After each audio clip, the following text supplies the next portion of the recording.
Shalom, shalom, Israel. First and foremost, I want to give all honor, glory, and praises to YAHAWAH, BaHashem, YAHAWASHI, BaHashem, RICANS.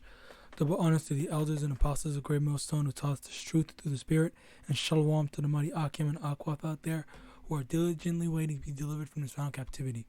And today's topic is going to be entitled, No Heathens Allowed.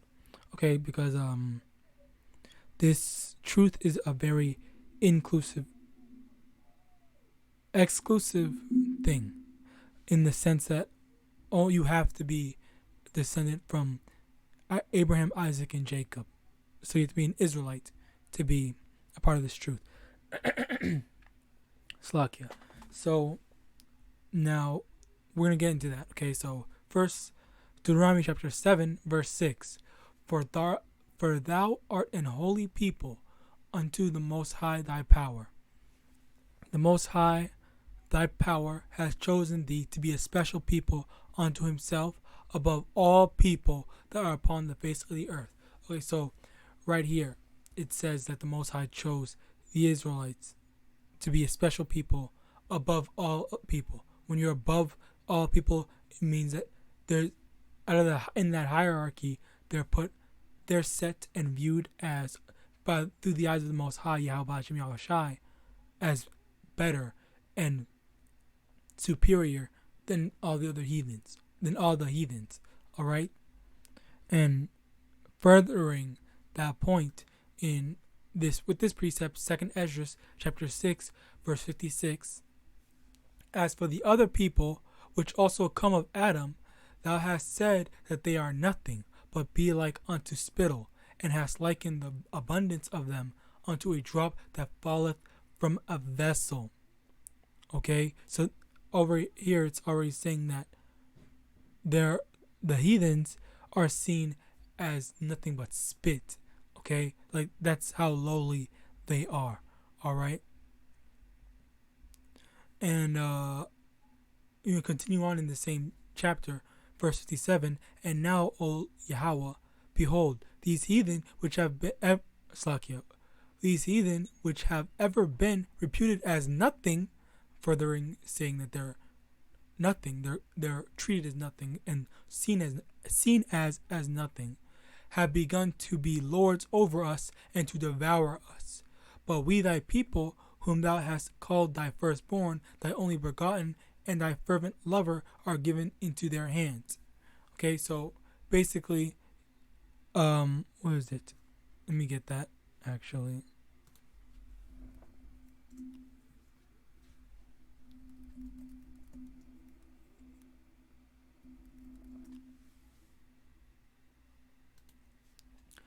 Ecclesiastes chapter 10, verse 7. I have seen servants upon horses and princes walking as servants upon the earth. Okay, so that's where this is.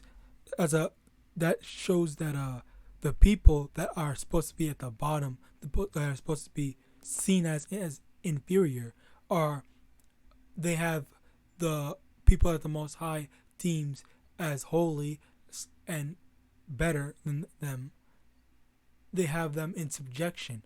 Okay, they have them under their feet. They have them below them right now. Okay, and then, as it says in Ecclesiastes 10 and 7, the servants that are on horses are the heathens. The heathens are supposed to be the servants, and they're on horses. And in the actual hierarchy, it's supposed to be the princes and the kings that are on horses, and the servants are supposed to be walking. And it even says princes walking as servants upon the earth, because the princes are not supposed to be walking as servants. As I said before, the servants are supposed to be walking. The princes are supposed to be on horses. All right, but that's what's happening right now. Okay, the princes, which is the Israelites, are at the bottom right now, and then the heathens are above the Israelites or the princes. And continuing on, even furthering more how the Most High is a very exclusive, not inclusive, exclusive power, and how he only deals with the Israelites. Deuteronomy chapter 23, verse 3. An Ammonite or a Moabite shall not enter into the congregation of the Most High. Even to their 10th generation shall they not enter into the congregation of the Most High forever. Okay, so it explicitly states that an Ammonite or a Moabite shall not enter into the congregation of the Most High. So now what we can obviously see from that is that a race of people, and this also cuts the whole free will thing. A whole race of people are unable to seek repentance, worship, join in on the worship of the Most High, or just be a part of anything involving the Most High Yahawah. All right, so an Ammonite and a Moabite, they're just banned from worshiping the Most High or being in the congregation. All right, so that just goes to show to a more specific example how the Most High just is not dealing with these heathens. Now, another perfect precept is Obadiah chapter, the book of Obadiah, verse 18. And the house of Jacob shall be a fire, and the house of Joseph a flame, and the house of Esau for stubble, and they shall kindle in them and devour them, and there shall not be any remaining of the house of Esau, for the Most High hath spoken it. Okay, so it's saying that there's not going to be anyone remaining from the house of Esau, meaning that the Edomites are going to go completely extinct. And another precept to, cut free will, because if there was free will, then why is the Most High already saying that the Edomites are just not going to go out of existence? They're going to be extinct. So does that mean there's a chance for any of the Edomites to live? That just says the opposite. It's saying that there's absolutely no way for any Edomite to repent, and they are all going to be destroyed. Okay, that's exactly what it says right there. There shall not be any remaining of the house of Esau, for the Most High has spoken it. The Most High spoke these words and said that they are going to be extinct. All right, so that just further proves that free will does not exist, and the Most High is very inclusive. So already we have 3 different races of people who are just the Most High just absolutely does not mess with. All right, and that continues to show how the Most High views these heathens in not wanting the Israelites to associate with them. All right. Now, as Ezra chapter 4 from the top. Now, when the adversaries of Judah and Benjamin heard that the children of the captivity builded the temple unto the Most High Yahawah, the Most High power of Israel, basically the adversaries of Judah, meaning the heathen nations that were enemies to the Israelites. Slakia. They heard that the Israelites built a temple unto the Most High. Okay, and then verse 2. Then they came to Zerubbabel and to the chief of the fathers, and said unto them, Let us build with you, for we seek your power, as ye do, and we do sacrifice unto him since the days of Esarhaddon, king of Ashur, which brought us up hither. But Zerubbabel and Jeshua and the rest of the chief of the fathers of Israel had said unto them, Ye have nothing to do with us to build an house unto our power, but we ourselves together will build unto the house of our power. For we, let me go back and read verse 3 again. Verse 3. But Zerubbabel and Jeshua and the rest of the chief of the fathers of Israel said unto them, Ye have nothing to do with us to build an house unto our power, but we ourselves together will build unto the Most High Yahawah of Israel, as King Cyrus the king of Persia hath commanded us. Okay, so you have these heathens coming and asking the Israelites, can we build with you? Can we assist in you building this temple for the Most High Yahawah? Okay, we want to sacrifice unto him just as you guys do.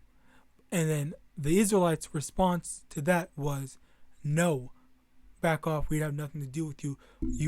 You're not gonna partake in our worship to the Most High alongside us. Okay, so right there, these people are saying, back off the heathens, because even though the heathens are saying that they want to worship YAHAWASHI alongside them, but they were rejected by these Israelites. Okay, so even more so, showing that we are set apart and we are exclusively supposed to worship the Most High and not associate with heathens. All right, and it actually shows. It all comes together with all the other scriptures. Okay, because all the other scriptures, showed how the Israelites in Deuteronomy 7 and 6, it says that the Most High chose Israel to be a chosen people, special above all other nations. 2 Ezra 6 and 56, it says that all the other nations are like spittle. They're seen as nothing. Okay, so they all support and show how the Most High, as well as the Israelites, just are how we're supposed to view the heathens. All right, they're even if they come crying or whatever, saying, "Oh, we're sorry, blah blah blah blah. We want to make it up to you," something like that, and they're so-called repenting. It doesn't matter, because at the end of the day, the Most High does not deal with the heathens. All right, only Israel. All right. Now, finally, I want to get into these last two precepts. Second Maccabees, all right. Second Maccabees chapter 9, verse 4. Then, swelling with anger, he thought to avenge upon the Jews the disgrace done unto him by those that made him flee. Therefore commanded he his chariot men to drive without ceasing, and to dispatch the journey. The judgment of Yahawah now following him, for he hath spoken proudly in this sort, that he would come to Jerusalem and make a common burying place of the Jews. Okay, so a heathen ruler, I forgot who it was. Let me see if his name is mentioned in here.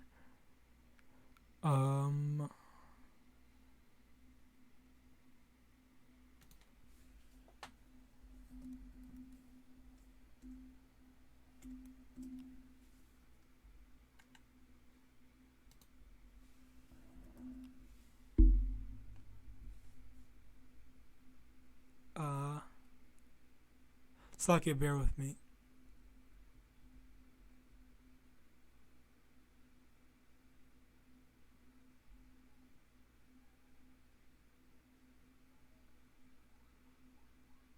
Okay, so it is Antiochus. Okay. Antiochus, yes. So now, verse 5.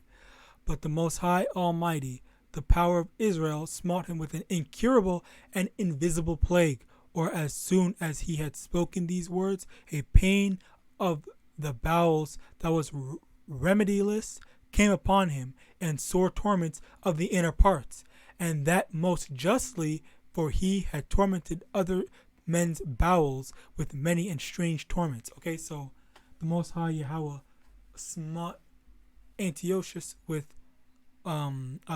incurable plague.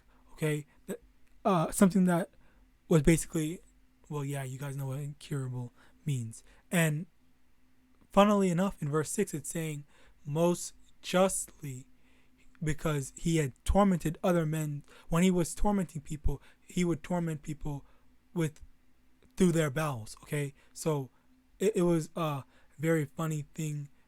It's a very funny, and I think a fitting punishment for him, as you know how the Most High likes to deal with people, and the Most High actually does have a sense of humor, because I don't know if it's ever.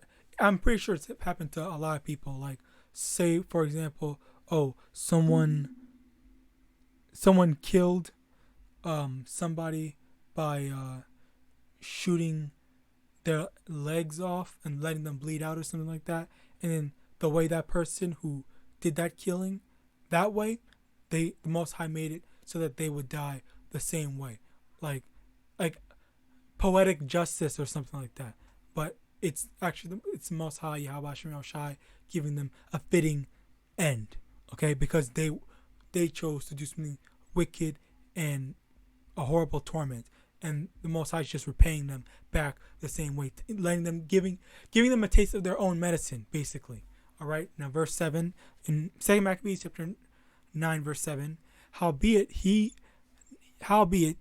nothing at all ceased from his bragging, but still was filled with pride, breathing out fire in his rage against the Jews, and commanding to haste the journey. But it came to pass that he fell down from his chariot, carried violently, so that having a sore fall, all the members of his body were much pain. So even with the whole plague and the pains in the bowels, he still held on to his pride until he fell down, and it started getting worse. Okay. Verse 8. And thus he that a little afore thought he might command the waves of the sea, so proud was he beyond the condition of man, and weighed the high mountains in a balance, was now cast on the ground, and carried in an horse litter, showing forth unto all the manifest power of Yahweh, so that the worms rose up out of his body of this wicked man, and whiles he lived in sorrow and pain, his flesh fell away, and the filthiness of his smell was noisome to all his army. So he still had still had a lot of pride, okay, and there was worms rising out of his body, and it was just very, very painful, as well as he smelled very horrible, and his whole army was just thought that the smell was very bad. He smelled so bad that his whole army could smell him.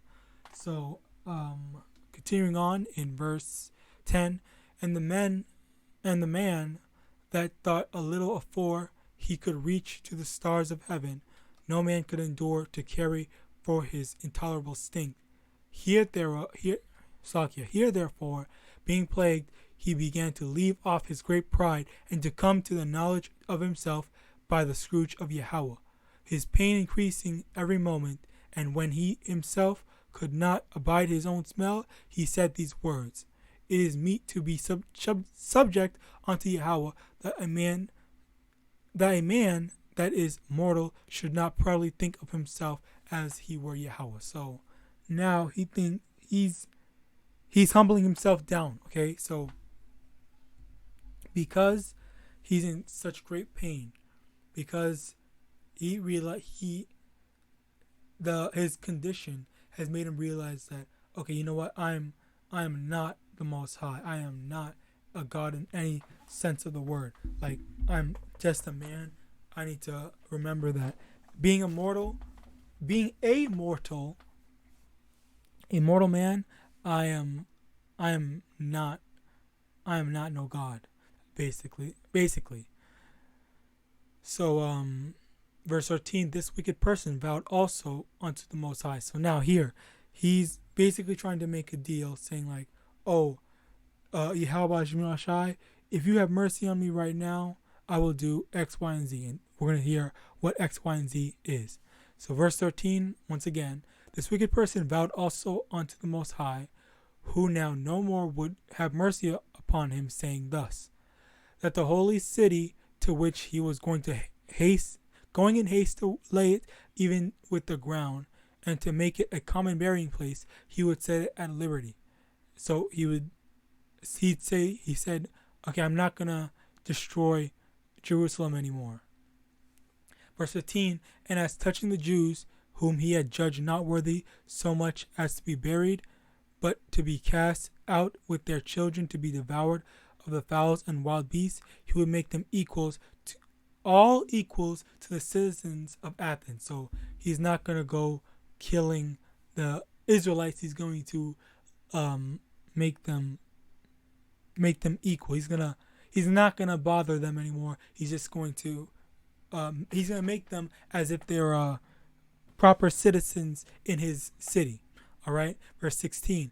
And the holy temple, which before he had spoiled, he would garnish with goodly gifts and restore all the holy vessels with many more, and out of his own revenue defray the charges belonging to the sacrifices. So the holy temple, the stuff they took out the holy temple, he would return to it, and he wouldn't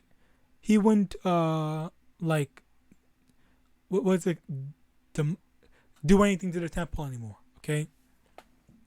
Verse 17, yea, and that also he would become a Jew himself and go through all the world that was inhabited and declare the power of Yahweh. So this is the funniest one. He said that, I will become a Jew myself if you remove this plague from me. I will become a Jew myself and go declare across the entire world the power of the Most High Yahweh, your power, YAHAWASHI. So that right then and there, like, this is what a lot of people would say, that, this is what the Most High does to people. He converts people into quote unquote Christianity and whatnot, okay, or Judaism, in order to bring people into this truth. But this is in the Apocrypha, and this is also why the Apocrypha is actually banned in most places, okay, at bookstores too. You can't buy it at bookstore. I had to order my Apocrypha online. All right, so over here, right then and there, it's saying that if you remove this plague from me, I will go be a Jew and I will convert to Judaism and declare your power across the world. That's basically what he said. Now, verse 18. Listen very closely. Verse 18. But for all this, his pains would not cease, for the just judgment of Yahweh was come upon him. Therefore, despairing of his health, he wrote unto the Jews the letter underwritten, containing the form of a supplication after this manner. So the Most High did not care all that he said, all that Antiochus said. He kept the plague on him, even though Antiochus said that he would convert to Judaism and go throughout the world and declare the power of the Most High. The Most High just said he did not want him. Okay. Furthermore, proving the Most High is very exclusive, and he only deals with the Israelites, and he doesn't deal with these heathens. All right.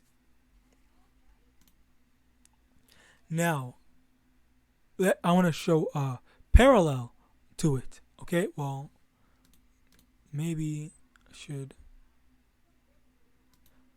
see verse 19 right quick. Verse 19, Antiochus, king and governor, to the good Jews, his citizens, wish much joy, health, and prosperity. If ye and your children fare well, and your affairs be to your contentment, I give very great thanks to Yahweh, having my hope in heaven. As for me, I was weak, or else I would have remembered kindly your honor and goodwill, returning out of Persia and being taken with grievous disease. I thought it necessary to care for the common safety of all. Okay, so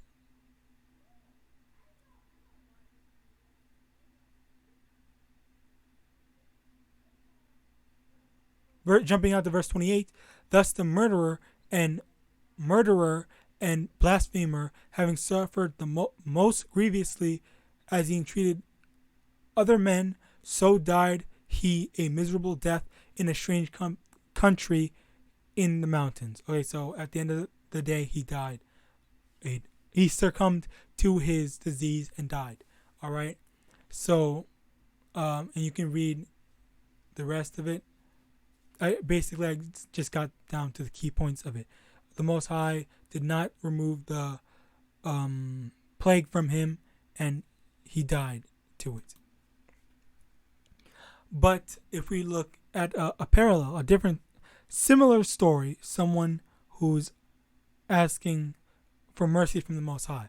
This is King David, okay? So 2 Samuel chapter 24 from the top, and I'm going to jump down to verse 10. So from 2 Samuel chapter 24 from the top, and again, the anger of the Most High was kindled against Israel, and he moved David against them to say, go number Israel and Judah.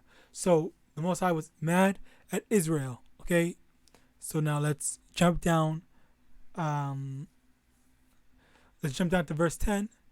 And David's heart smote him after that he had numbered the people. And David said unto the Most High, I have sinned greatly in that I have done. And now I beseech thee, O YAHAWAH, take away the iniquity of thy servant, for I have done very foolishly. For when David was up in the morning, the word of the Most High came unto the prophet Gad, David's seer, saying, Go and say unto David, Thus saith the Most High, I offer thee 3 things. Choose thee one of them, that I may do it unto thee. Verse 13. So Gad came to David and told him, and said unto him, Shall 7 years of famine come? These are the 3 choices that David had. 7 years. Shall 7 years of famine come unto thee in thy land? Or wilt thou flee 3 months before thine enemies, while they pursue thee? Or that there be 3 days pestilence in thy land? Now advise, and see what answer I shall return to him that sent me. And David said unto Gad, I am in a great strait. Let us fall now into the hand of the Most High, for his mercies are great, and let me not fall into the hand of man. So now something to quickly point out is that the Most High was very, and I mean very, extremely merciful, because he gave him 3 choices. Okay, he said either 7 years of famine, which 7 years, that's a long time of famine, all right, or 3 months of being chased by your enemies. Okay, again, that's a big thing to do. It's very it's a trying tribulation, all right. Or the third option was 3 days of pestilence. Okay, so on top of that, the Most High gave him a choice, and he gave him a choice that was just 3 days. Okay, that is very merciful and a very beautiful thing that the Most High gave King David. Not only a choice, but an option that would only last 3 days. Okay, I know if I was given these 3 options, I would have taken the 3 days pestilence. All right, because it's only 3 days. I mean, yeah. But anyway, continuing on, and also King David also recognized that his mercy in allowing him not only allowing him to choose, but having an option that was only 3 days. Okay, because he didn't say 7 years famine, or 7 years being chased, or 7 years of pestilence. Okay, there was a variety. All right. Now continuing on in verse 15. So the Most High sent a pestilence upon Israel. So like he chose 3 days pestilence. A pestilence upon Israel from the morning even to the time appointed. And there died of the people from Dan even to Beersheba 70,000 men. And when the angel stretched out his hand upon Jerusalem to destroy it, the Most High repented him of the evil, and said to the angel that destroyed the people, It is enough. Stay now thine hand. And the angel of the Most High was by the threshing place of Aruna and Jebusite. So as the angel was fulfilling what the Most High wanted him to do, the Most High stopped the angel and showed mercy onto Israel. Okay, unlike Antiochus. Okay, so we can see even with the dealings when someone does something wrong, the Most High is forgiving to Israel, because the Most High could have destroyed all of Israel, King David and his kingdom at that time, but he didn't. Okay, but for Antiochus was killed. Okay, and we can see the whole contrast in how the Most High treats Israel and how the Most High deals with Israel, in contrast to how the Most High is dealing with a heathen. All right. So with that, I hope this lesson was edifying, and hope you see now you can better see that the Most High is dealing with Israel only. Okay, I don't know how many times I've said that in this lesson, but hopefully now you guys can actually see better. And with that, I want to give all honor, glory, and praises to Yahawah, BaHashem, YAHAWASHI, BaHashem, RICANS. Double honor to the elders and apostles, the great Muslim who taught the truth, and Shalom.